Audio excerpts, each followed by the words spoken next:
গল্পটি একটি বাস্তবধর্মী ঘটনা, যেখানে চরিত্রগুলি কাল্পনিক ভাবধারায় ফুটিয়ে তোলা হয়েছে।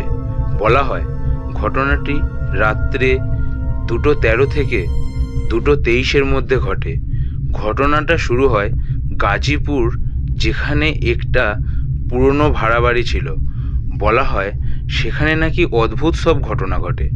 ওই ভাড়া বাড়িতে কাজের সূত্রে দুটি বন্ধু, তাদের নাম রাহুল ও সাদিক, ভাড়া নিয়েছে। আর এই রাতেই তাদের সাথে ঘটে চলে কিছু অদ্ভুত সব ঘটনা।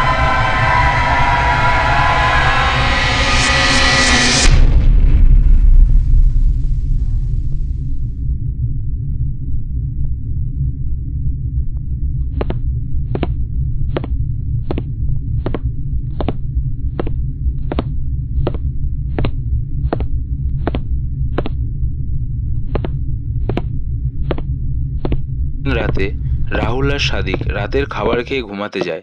সাদিক বিছানায় শুতে না শুতেই ঘুমিয়ে যায়। রাহুল ঘুমাতে পারে না।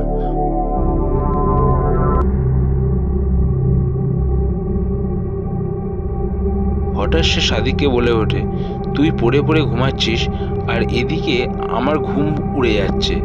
এ ভাই ভাই দেখ না, ওঠ না, এই দেখ জানলার বাইরে কিসের একটা ছায়া পড়ছে।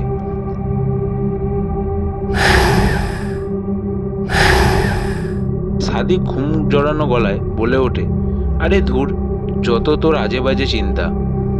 দিনের বেলা যত হরর মুভি দেখবে আর রাত্রে আমায় ঘুম উড়িয়ে দেবে। কাল থেকে এসব মুভি আর দেখবি না, ঘুমায় এখন।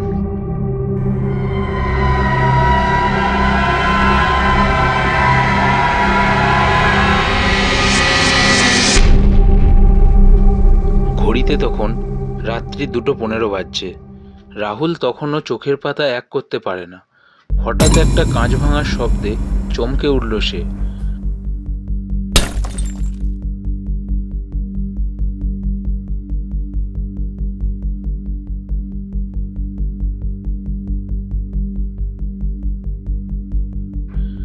আর সে সাদিককে বলে উঠল, এ ভাই দেখ, রান্নাঘরে কিছু একটা ভাঙলো মনে হলো।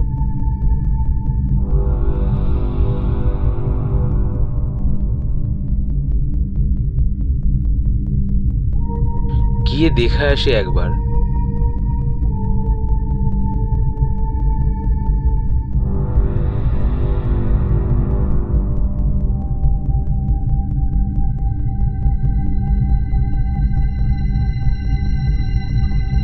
সাদিক ঘুম জড়ানো গলায় বলে উঠল, আসতে যা ভাই, লাইটটা নিয়ে যা। হ্যাঁ, আবার বিড়াল হয়েছে এখন অনেক। রাহুল তখন ফোনের টর্চ জেলে রান্নাঘরের দিকে যায় আর দেখে চারিদিকে ভাঙা কাচের টুকরো।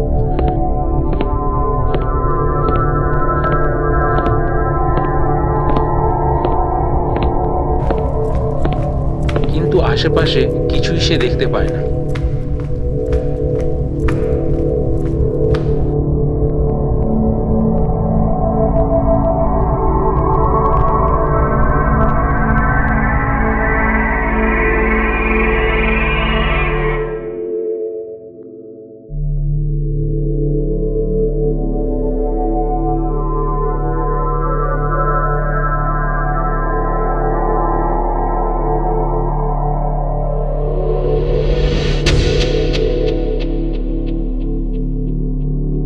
তখন 2:17 বাজছে। রান্নাঘরে ফ্রিজের পাশ থেকে মৃদু একটা কান্নার শব্দ পায় রাহুল। সে চিৎকার করে ওঠে, ভাই ভাই তাড়াতাড়ি আয়, দেখ এখানে কেউ কাঁদছে মনে হচ্ছে।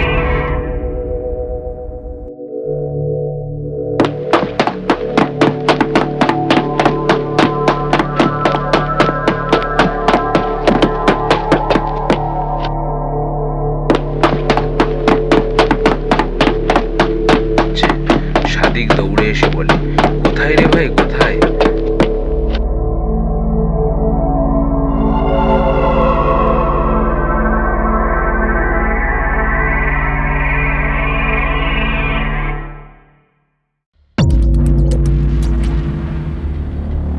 তখন তারা দেখতে পায় ফ্রিজের পেছনে ঠেস দিয়ে একটা বাচ্চা মেয়ে বসে আছে, বিড়বিড় করে কিছু একটা বলছে।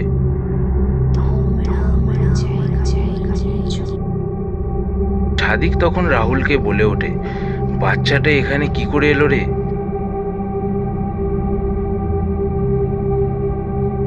রাহুল বলে, আমরা তো চাবি দিয়ে দিয়েছি রে ভাই, ও কি করে ঢুকলো ঘরে? আমার মাথা কাজ করছে না তো কিছু। 2:19 বাজে ঘড়িতে। তখনই টর্চের আলোটা নিভে যায়। গোটা বাড়ি জুড়ে নিস্তব্ধতা আর ঘড়ির টিকটিক শব্দ। একটা দম বন্ধকর পরিবেশ। ঘড়িতে তখন রাত্রি 2:22। ভয়ে সাদিক তখন ছুটে পালাতে গিয়ে দেখে মেন দরজা ভেতর থেকে তালা লাগানো।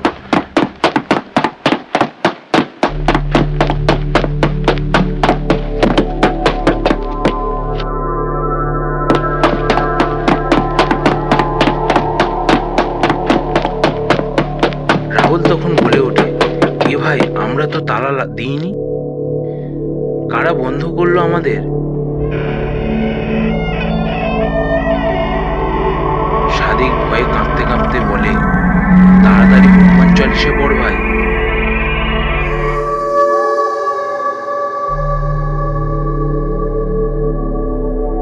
ঘড়িতে 2:23 বাজে। সব শব্দ হঠাৎ থেমে যায়। জানলার কাছে রাহুল যে ছায়ামূর্তিটা দেখেছিল, সেই একই ছায়ামূর্তি আবার জানলার কাছে আবির্ভূত হয়। গলা কাটা রক্ত ঝরছে এক মহিলা দাঁড়িয়ে। মহিলাটা বলে ওঠে,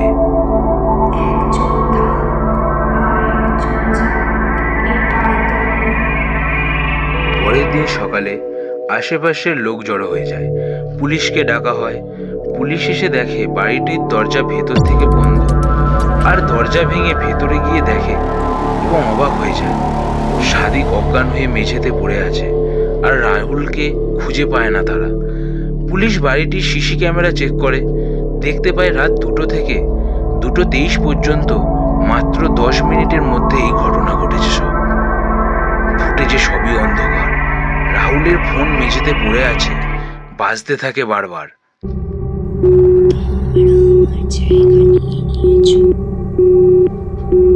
শেষ হলো আজকের মতো মাইস্টিক স্টোনসের গল্প পরিবেশনা।